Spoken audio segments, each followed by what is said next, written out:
नमस्कार, न्यूज़ डंका में आप सभी का स्वागत है। मैं महेश विचारे। दोस्तों, महाराष्ट्र में विधानसभा चुनाव 20 नवंबर को होने जा रहे हैं और उसके लिए अभी प्रचार का उसके लिए महाराष्ट्र में जिस तरह से प्रचार शुरू हुआ है उसमें हम देख रहे हैं कि महायुति की जो पार्टियां हैं या महाविकास आघाड़ी की जो पार्टियां हैं वो सभी ने ज़ोर शोर से प्रचार शुरू किया है। कोल्हापुर में अभी उद्धव ठाकरे ने जो प्रचार की रैली ली, वहाँ पे उन्होंने भाषण किया और उस भाषण में उन्होंने शिवाजी महाराज की जो प्रतिमाएं हैं या शिवाजी महाराज का मंदिर हर ज़िले में वो बनाएंगे, इस तरह की घोषणा की। कोल्हापुर में भी इस तरह का एक मंदिर बनेगा और उसका उद्घाटन हम ही करेंगे जब हमारी सरकार आएगी महाविकास आघाड़ी की, इस तरह की घोषणा उन्होंने की। और उसके ऊपर से फिर राजनीति शुरू हो गई। उद्धव ठाकरे ने जब ये कहा तो उसके ऊपर देवेंद्र फडणवीस जो कि महाराष्ट्र के उप मुख्यमंत्री हैं, उन्होंने प्रश्न उपस्थित किया कि आपको अगर शिवाजी महाराज का मंदिर बनाना है तो मुंब्रा में बनाइए, मुंब्रा में बनाकर दिखाइए।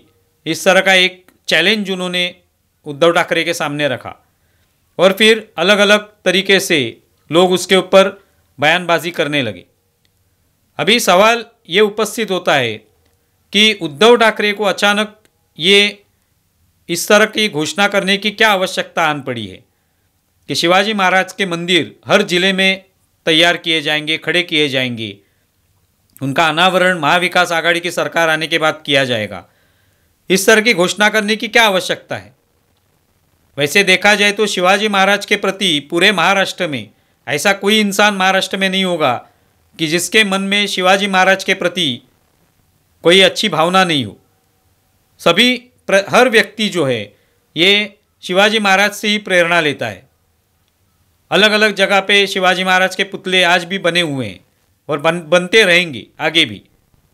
तो अचानक उद्धव ठाकरे को ये क्यों लग रहा है कि उनकी सरकार आने के बाद वो हर ज़िले में मंदिर बनवाएंगी? भाई, पहली बात तो वो अगर मुख्यमंत्री बनते हैं तो वो निर्णय ले पाएंगे। अगर वो मुख्यमंत्री नहीं बनते महाविकास आघाड़ी की सरकार आने के बाद तो ये उनकी घोषणा जो है वो वास्तव में नहीं आ सकती। लेकिन फिर भी अगर वो चाहते हैं कि हर ज़िले में वो शिवाजी महाराज का मंदिर बनाना चाहते हैं तो आज ही उनको ये याद क्यों आई? इससे पहले तो भारतीय जनता पार्टी के साथ थे, जब भी युति थी 2014 में, 2019 में भी उनके साथ ही उन्होंने प्रचार किया था। तभी तो इस तरह की कोई घोषणा उन्होंने की नहीं थी कि अगर हमारी सरकार आती है तो हम शिवाजी महाराज के मंदिर बनाएंगे। वो खुद मुख्यमंत्री थे। 2019 में उन्होंने कांग्रेस और राष्ट्रवादी कांग्रेस के साथ जाकर मुख्यमंत्री की कुर्सी प्राप्त कर ली। तभी भी उन्होंने ऐसी घोषणा नहीं की कि अब मैं मुख्यमंत्री बन चुका हूं तो मैं हर ज़िले में शिवाजी महाराज की प्रतिमाएं खड़ी करूंगा, शिवाजी महाराज के मंदिर बनवाऊंगा। लेकिन आज ही उनको ये याद क्यों आई?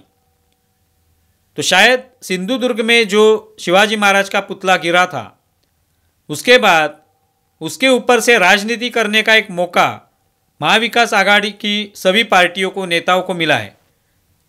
तो हर भाषण में उसका उल्लेख होता है, उसके बारे में बोला जाता है कि ये जो सरकार है, महायुति की सरकार हो, नरेंद्र मोदी, अमित शाह, देवेंद्र फडणवीस, ये शिवाजी महाराज के खिलाफ बात करते हैं या ये शिवाजी महाराज की विचारधारा के खिलाफ हैं।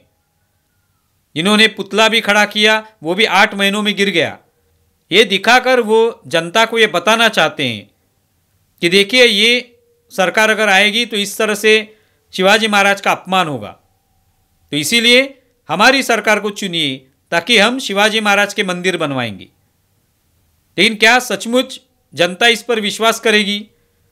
क्योंकि खुद जब उद्धव ठाकरे मुख्यमंत्री थे तभी एक चर्चा शुरू थी कि औरंगाबाद या उस्मानाबाद, इन 2 ज़िलों का नाम जो है वो बदला जाना चाहिए।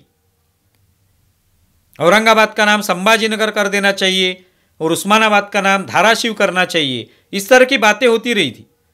लेकिन तभी 2.5 साल में उद्धव ठाकरे ने कभी ये निर्णय नहीं लिया।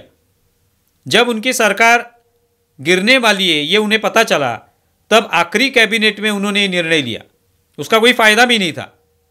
बाद में जब महायुति की सरकार आई, एकनाथ शिंदे मुख्यमंत्री बने, तब उन्होंने वो निर्णय लिया कि औरंगाबाद का नाम संभाजीनगर करना है और उस्मानाबाद का नाम धाराशिव। इसके पीछे का कारण यही था कि जो शिवाजी महाराज के वक्त हो या उनके बाद जो भी मुगल सरकारें थी या जो भी इस्लामी आक्रमण हुआ था, उसका नामो निशान मिट जाना चाहिए। तो शिवाजी महाराज के प्रति जो श्रद्धा है लोगों के मन में, वो कायम रहनी चाहिए। इसीलिए उस तरीके के नाम जो है वो उन जिलों को रखने चाहिए। उन समझ लीजिए कि स्टेशंस होंगे, रेलवे स्टेशंस होंगे, रास्ते होंगे, चौक होंगे, उनको नाम रखे जाने चाहिए। ये लोगों की भावना थी। लेकिन वो निर्णय उद्धव ठाकरे ने उनकी सरकार के होते हुए नहीं लिया, आखिरी बैठक में लिया। लेकिन एकनाथ शिंदे आने के बाद वो निर्णय तुरंत लिया गया।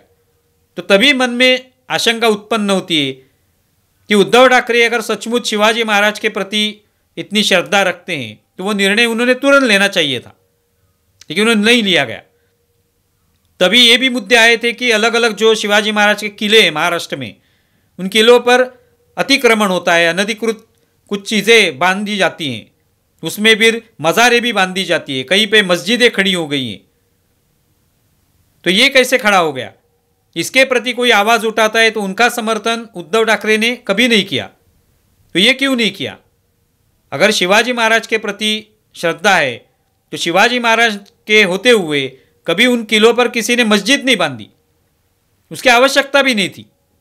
मुस्लिम थे वहाँ पे, शिवाजी महाराज कोई मुस्लिमों के खिलाफ नहीं थे, लेकिन मस्जिद बांधने की किलों पर कोई आवश्यकता ही नहीं थी। लेकिन आज जब इतने साल बीत गए, अभी वहाँ पे मस्जिदें बन रही हैं या मज़ारें बन रही हैं, इसकी क्या आवश्यकता है? कौन ये कर रहा है? ये अगर सवाल पूछा जाता है तो उद्धव ठाकरे का उस पर कोई उत्तर नहीं होता। अफजल खान की कब्र जहाँ पे थी, वहाँ पे कितना बड़ा अतिक्रमण किया गया था, कितने बड़ी संख्या में वहाँ पे या बड़े पैमाने पर इमारत बांधी गई थी, वो तोड़ दी गई बाद में। तभी उसके बारे में भी कोई उनकी राय नहीं थी, कोई भूमिका नहीं थी। तो फिर आज अचानक शिवाजी महाराज के मंदिर बांधने की बात क्यों आती है? क्योंकि उससे सिर्फ राजनीति करनी कि महायुति के सरकार के दौरान ये सिंधुदुर्ग में जो पुतला खड़ा किया हुआ था वो गिर गया, तो चलो उसके ऊपर से राजनीति करते हैं। इस सरकार को इस तरह से दिखाते हैं लोगों के सामने कि ये सरकार शिवाजी महाराज के खिलाफ है। लेकिन हम लोग देखते हैं कि नरेंद्र मोदी यहाँ पे आते हैं, फडणवीस जब भाषण करते हैं या जो भी भाजपा के नेता भाषण करते हैं, तो यहाँ पे उनके भाषण की शुरुआत जो है वो शिवाजी महाराज की घोषणा से ही होती है। नरेंद्र मोदी ने जब अपनी प्रधानमंत्री की जब उनका घोषित कर दिया प्रधानमंत्री का चेहरा 2014 में, तब पहली बार वो रायगढ़ में ही आए थे। वहाँ पे उन्होंने शिवाजी महाराज के दर्शन किए थे, उनसे आशीर्वाद लिया था।